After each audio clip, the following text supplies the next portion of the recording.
یہی ماننا ہے یہ مان لے وہ ہیں عبدہ ورسولہ۔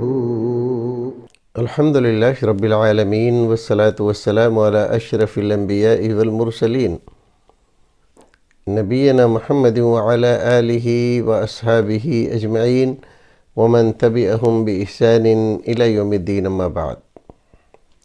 ناظرین، خیر مقدم ہے آپ کا کریم ٹی وی اردو میں۔ آج کی مجلس میں جو سوالات ہمارے پاس آئے ہیں ان کو ہم پیش کرتے ہیں۔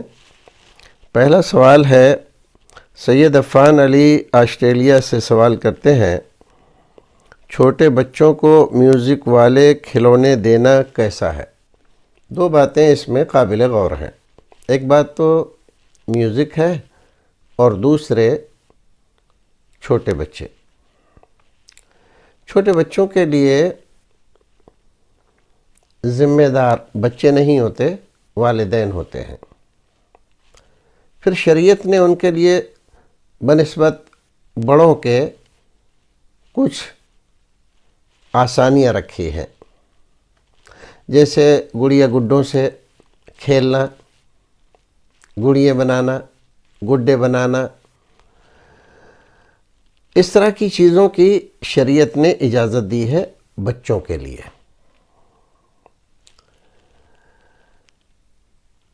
جو بڑوں کے لیے اجازت نہیں ہے۔ دوسری بات، میوزک کئی طرح کی ہوتی ہے، لیکن کسی بھی طرح کی ہو، بہتر یہ ہے کہ بچوں کو میوزک سے دور رکھا جائے۔ علماء کرام نے اس بات کو لکھا ہے کہ میوزک در حقیقت سحر کی ایک قسم ہے۔ میوزک کا اثر آدمی پر جادو کی طرح سے ہوتا ہے۔ عام طور پہ لوگ اس کو نہیں جانتے، اسی لیے ہم دیکھتے ہیں کہ کبھی کبھی کوئی موسیقار کوئی دھن بجاتا ہے، کوئی چیز گاتا ہے تو سننے والے بے خود ہو جاتے ہیں۔ ایسے ہو جاتے ہیں کہ ان کو کسی اور چیز کی کوئی دھن نہیں رہتی، اسی پر سر ہلاتے ہیں اور بالکل دنیا و ما فیہا سے کٹ کر اسی میں لگ جاتے ہیں۔ اسی لیے ہم دیکھتے ہیں کہ تمام باطل ادیان میں میوزک کا بڑا عمل دخل ہے۔ وہ اپنی عبادتوں میں بھی اس کو استعمال کرتے ہیں۔ ہمارے یہاں بھجن کیرتن، ایسے ہی عیسائیوں کے یہاں وہ جو ان کے یہاں سنڈے کی عبادت ہوتی ہے، اس میں بھی اچھے اچھے موسیقار اور سازندے بلائے جاتے ہیں اور وہ کچھ نہ کچھ گاتے ہیں اپنے معبودان باطلہ کی تعریف میں۔ تو وہ جو کچھ بھی گاتے ہیں معبودان باطلہ کی تعریف میں، آدمی اس سے زیادہ متاثر ہوتا ہے میوزک سے، اس کی ٹون سے، اس کا جو بدن پر اثر ہوتا ہے اس سے۔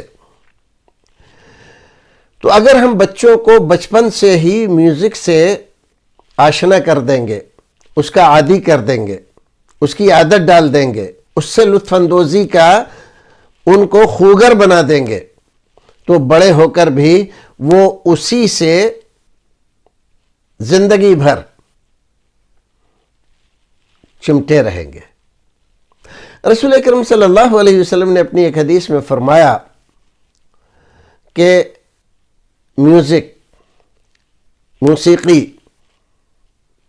اور گانا یہ دل میں نفاق کو اس طرح سے بڑھاتا ہے جیسے زمین کسی بیج کو اس میں کلہ نکال کر اور پودا جس طرح سے پودے کو وہ پرورش کرتی ہے زمین اور اس کو دن بدن بڑھاتی ہے، ایسے ہی یہ میوزک ہے، موسیقی ہے، یہ آدمی کے دل میں نفاق پیدا کرتی ہے۔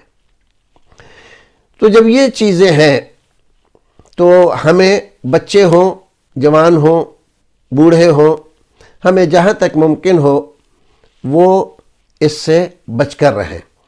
آج کل ہمارے زمانے میں بہت سارے لوگ موبائل فون میں میوزک لگاتے ہیں، ٹون کے لیے،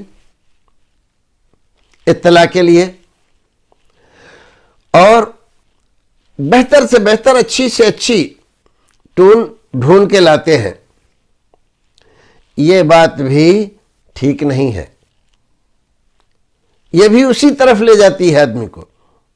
اور کبھی کبھی نماز میں آدمی ہوتا ہے اور اس کی جیب میں موبائل رکھا ہوا ہے اور وہ میوزک بجنے لگتی ہے، تو نہ صرف اس آدمی کو متاثر کرتی ہے، اس کی نماز پر اثر ڈالتی ہے، بلکہ مسجد میں موجود اور دوسرے لوگوں کی نماز بھی خراب کرتی ہے۔ اس لیے بچوں کو میوزک والے کھلونوں سے دور رکھا جائے۔ معمولی انداز کے کوئی بجنے والی چیز ہو جس کو بچہ ہاتھ میں لے کر جب وہ ہاتھ ہلائے تو وہ بجے اور اس سے وہ لطف اندوز ہو یا بہلے، تو اس طرح کی چیزیں درست ہیں۔ باقی جس کو آج کل میوزک کہتے ہیں، موسیقی کہتے ہیں، اس سے بہرحال بچنا ہی بہتر ہے۔ السلام علیکم ورحمۃ اللہ وبرکاتہ۔